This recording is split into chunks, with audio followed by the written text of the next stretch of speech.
Selamat datang kembali di channel Bar Kode alias Bar Kopi Ade atau Barnya Ko Ade. Di video kali ini saya akan membicarakan tentang satu hal sih. Cuman ini temanya adalah hasil jarahan dan kilaf pada waktu kemarin ke Melbourne, Australia. Saya attend Melbourne International Coffee Expo. Attend ya, cuma visit doang, bukan exhibit, attending doang. Nah, barang-barang yang ada di depan ini adalah hasil jarahan daripada waktu saya ke Melbourne. Ada dripper-dripper dari Hario yang sebetulnya waktu itu katanya sih nggak for sale, cuman akhirnya dengan sedikit teknik negosiasi akhirnya kasih juga guys. Jadi ada Alpha Dripper, Hario punya dripper yang paling baru, mestinya rilis tahun ini. Udah ada yang jual sih. Cuman yang kali ini yang ini agak spesial, soalnya kalau bisa kelihatan ada snake scale-nya. Katanya untuk coincide sama tahun ular ya. Terus yang ini dia punya collaboration dengan Hourly, lagi-lagi Hourly atau Lean Ceramic dengan motif dragon. Ada beberapa orang homebrewer yang ya tahulah kalian siapa yang udah punya ini bukan sesuatu yang terlalu baru, tapi ini hal-hal yang waktu kemarin sih katanya sih spesifik for Taiwan market, and I don't know how limited they are, but it's just nice. Terus yang ini adalah switch yang ada artworknya. Ini cantik banget sih. Ini waktu kemarin lihat yang paling pengen ini sebetulnya. Anyway, that's that. Tapi kita saat ini bukan mau ngomongin tentang hal-hal ini, tetapi yang satu ini. Iya. Ini adalah apa yo? Bagi yang udah tahu, kasih tahu lah tulisannya. Option O. Option O itu adalah company yang bikin grinder gitu. Dan ini adalah model grinder mereka setahu saya yang pertama. Jadi dulu waktu Option O pertama kali cuma bikin model yang ini aja, yaitu Lagom P64. Terus terang, ini adalah salah satu hasil kekilafan saya kali ini. Kemarin itu ceritanya, ntar ada video yang ada sedikit walkthrough pada waktu saya ke Melbourne International Coffee Expo. Coba dilihat, nanti kita put up linknya. Kemarin itu ceritanya nggak tahu, mereka bukan salah satu company yang exhibit di sana. Dalam arti kata kan ada exhibitor list tuh kalau misalnya lagi ada expo atau ada acara, namanya mereka nggak ada di exhibitor list itu. Cuman pada waktu saya kemarin ke sana jalan-jalan, terus tiba-tiba di Indonesian Pavilion itu kayak namanya jadi pavilion. Jadi biasanya setahu saya kementerian kita atau kementerian apa ya, pariwisata kali ya, itu selalu exhibit di Melbourne International Coffee Expo, dan biasanya mereka mengajak beberapa orang yang bisa merepresentasikan Indonesia terutama di bidang kopi di mata dunia, ceritanya gitu ya. Nah, salah satu eksibitornya itu ternyata ngajak kolaborasi si Option O ini. Oh iya, bagi kalian yang nggak tahu, Option O ini base-nya di Australia gitu. Bukan made in Australia, tapi company-nya adalah based in Australia. Nah, oh ya, disclaimer dulu ya, seperti biasa hal-hal yang kalian lihat di sini adalah bukan sponsor. Jadi ini saya bukan dipinjemin sama Option O, ini actually saya beli sendiri. Jadi tidak ada pertukaran uang atau support. Tapi kalau ada yang mau support, sangat di appreciate. Oh, on that note, jangan lupa like, subscribe, dan nanti komen kalau ada pertanyaan ataupun mau komen aja gitu.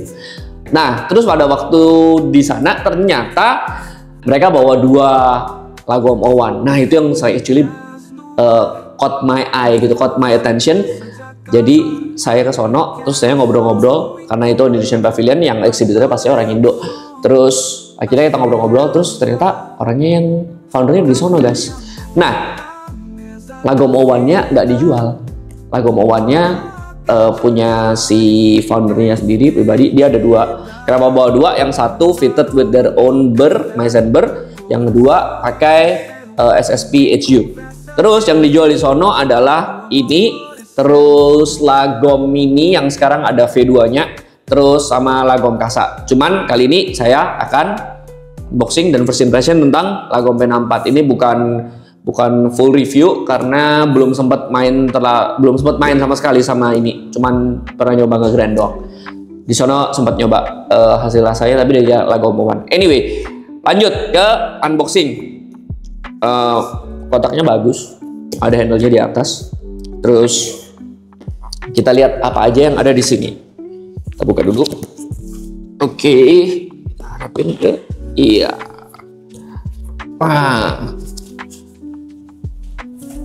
Taruh di bawah dulu.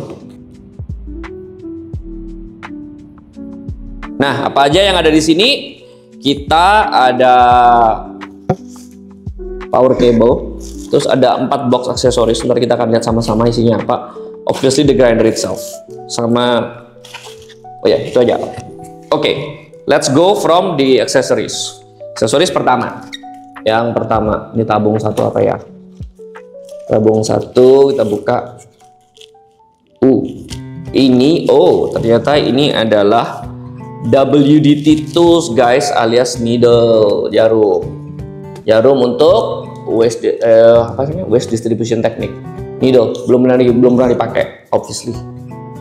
Nah, jadi agak susah. Yaudah, untuk dilihat aja. WDT tools. Yang pertama, yes. Yang kedua kita balikin lagi. Yang pertama adalah WDT tools. Ups, kebalik. Lebih mudah begini. Oke. Yang kedua ada, kalau tebakan saya sih ini RDT bottle, cross droplet techniques alias spray bottle. Biasanya begitu, kasih spray bottle untuk RDT, dan tebakan saya benar sekali, small spray bottle untuk RDT.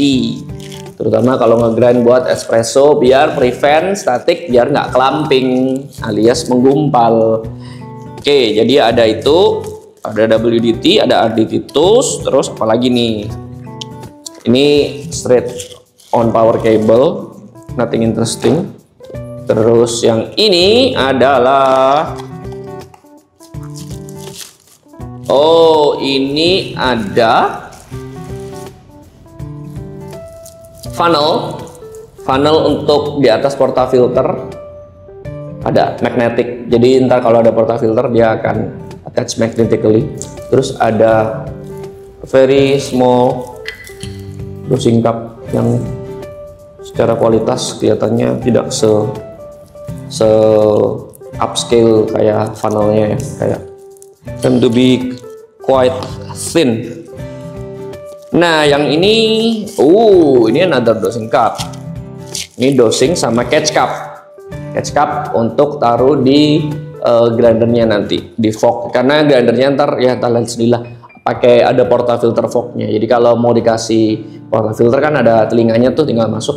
Kalau ini juga bisa di slide in untuk sebagai catch cup. Kalau misalnya mau ngebrew untuk apa namanya? Ya kalau ini bisa langsung ke portafilter juga, kalau nggak untuk manual brew kali ya. Gitu, non espresso. Karena ada orang-orang yang sukanya nge-grindnya nggak langsung ke portafilter, meskipun mereka mau nge-brew buat espresso. Tapi mereka suka masuk ke cup dulu. Jadi ini catch cupnya, kasih bagus banget sih anunya, kualitasnya. And last but not least yang kita akan ngomongin in detail adalah grindernya sendiri. Nah, kita cari cara untuk ngeluarin ini grinder karena cukup hefty. Berat banget sih enggak ya, secara jatuh.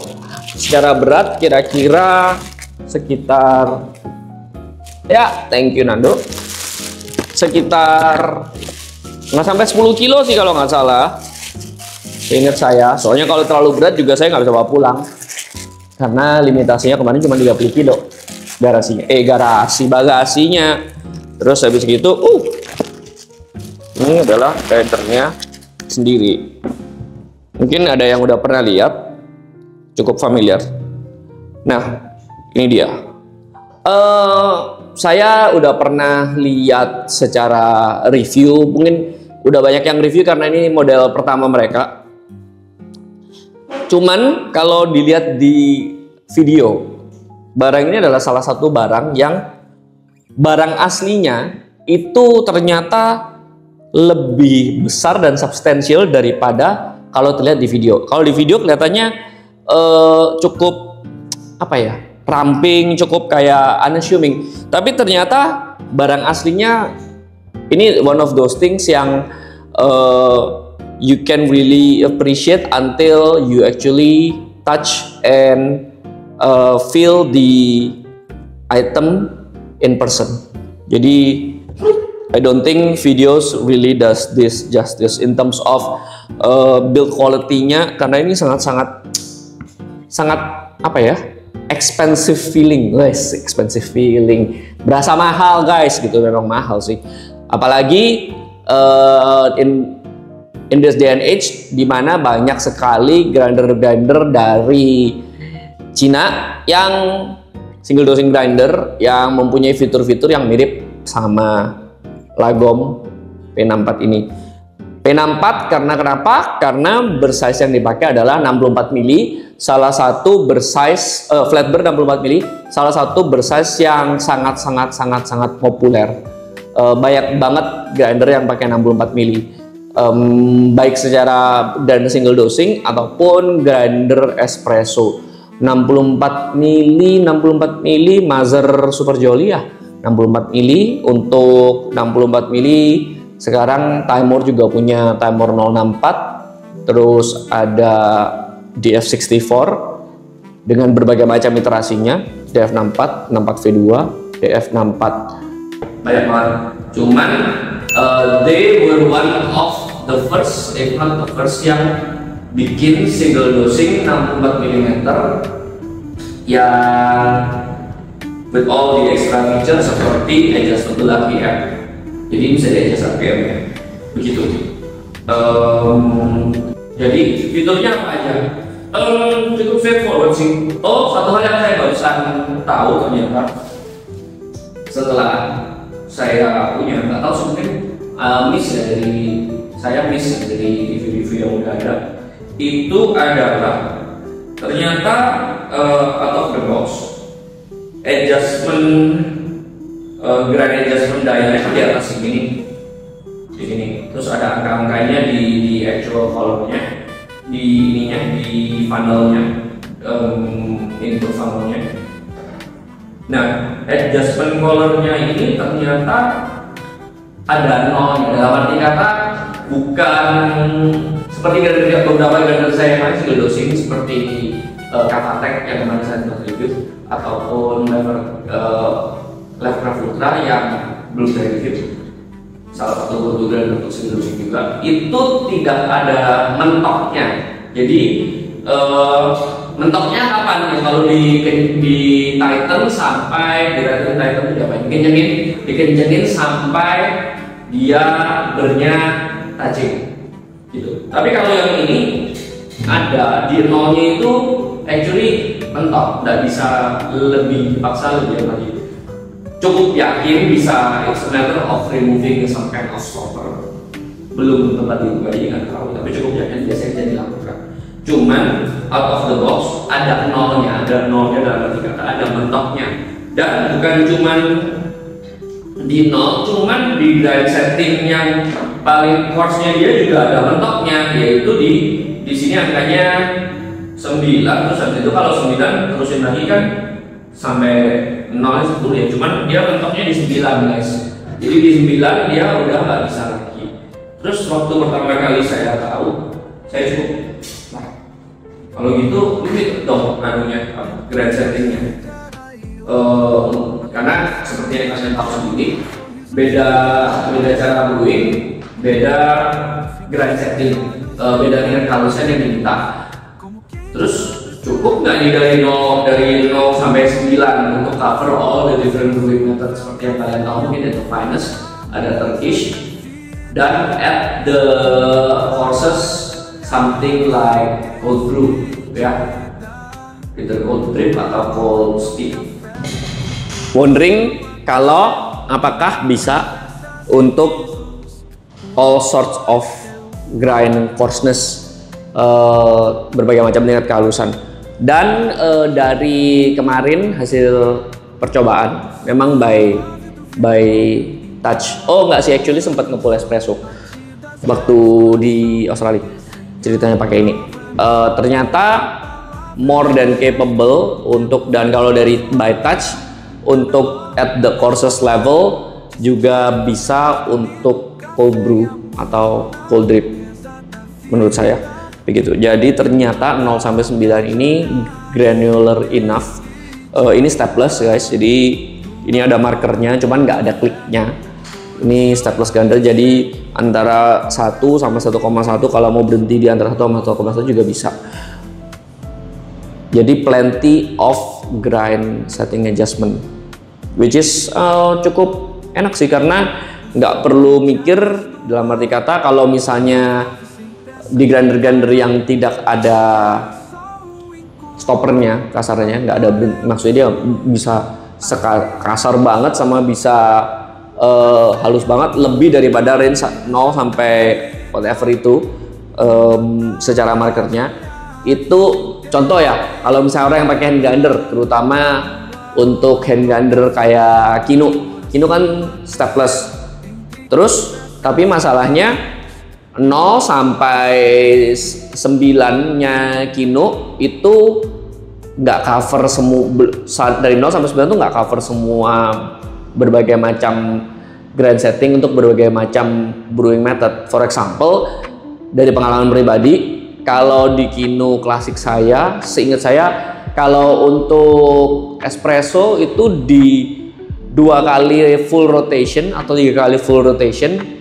Dalam arti kata di 0 di loosen sampai 0 lagi, sampai 0 lagi, sampai 0 lagi, plus ketambahan berapa. Jadi mesti ngingetin berapa kali jumlah rotasi plus barusan menggunakan angka di sini. Jadi 3,3, 3,3 atau 33, 34 misalnya kayak gitu. Terus kalau misalnya mau pour over bisa sampai 4 kali full rotation plus ekstra berapa pointer, jadi lebih ribet. Sedangkan kalau ini kan lebih gampang karena cuma 0 sampai 9. Ya 0 sampai 1-nya ada 10 apa ya, increment kayak sentimeter milimeter gitulah. Jadi ada 10 sebelum dia 1, terus dari 1 ke 2 ada 10. Jadi lebih mudah, jadi gampang ngitungnya. Kalau mau balik lagi ke setting yang sama lebih mudah itu untuk mengkomunikasikan. Nah, other than that, fiturnya it's pretty straightforward.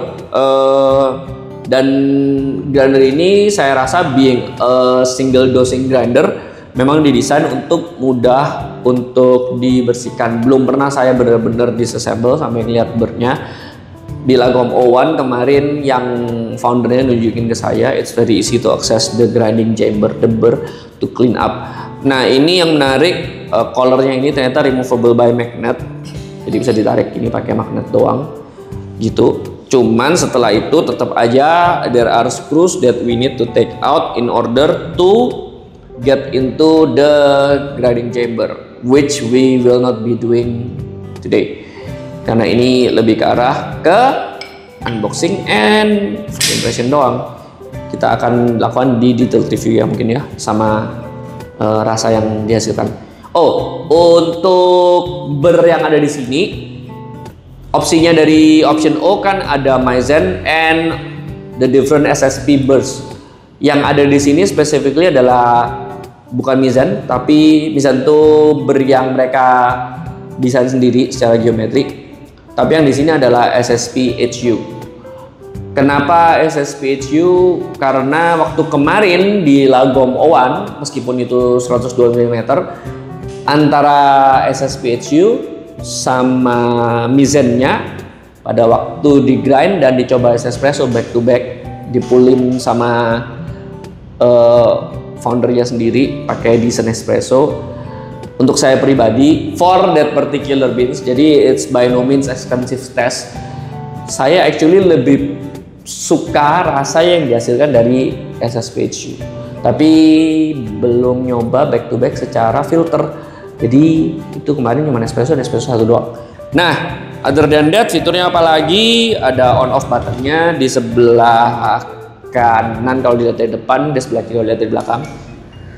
Nah, kalau denger begitu di switch on, itu kayak nggak langsung nyala, kayak ada sedikit pause gitu, sebetulnya kayak dia pelan-pelan terus bunyi. Terus di sebelah kanannya seperti yang tadi sempat dilihat, saya tunjukin ada RPM adjustment. Markernya dari 1 sampai 9. Seingat saya kalau nggak salah incrementnya dari 1 ke 2, ntar dicek deh, kalau nggak salah 100-150 RPM. Jadi range-nya sekitar kalau nggak salah sekitar 400-an sampai 1400 ya kira-kira, dari 1 sampai actually dari 1 sampai 1 sampai 9. Nggak tahu bisa dengar atau enggak. Bisa dengar nih. Nah, begitu. Oke, kira-kira demikian tentang Lagom P64. Alasan membelinya kenapa? Karena nomor 1 kilaf. Cuman soalnya kemarin soalnya ini grinder, kebanyakan grinder dari option O itu sangat agak susah untuk bisa dibeli secara langsung. Biasanya itu ada little bit of waitlist. Jadi kayak sistemnya ada agak kayak nggak separah Kavatek, cuman ada PO-nya, jadi ada waiting periodnya gitu loh. Jadi ntar untuk grinder yang akan dikirim bulan depan, ordernya sekarang gitu. Itu across all the different range. Anyway, ntar tungguin di video full reviewnya dan mungkin ada comparison. And seperti yang tadi saya sudah bilang di awal, leave comment if you have any questions. And kalau udah pernah coba, saya juga pengen tahu bagaimana menurut kalian pribadi hasil seduh, obviously ya, hasil seduh dari Lagom P64 ini. Thank you for tuning in again di Barcode, and I'll see you in the next one. Bye.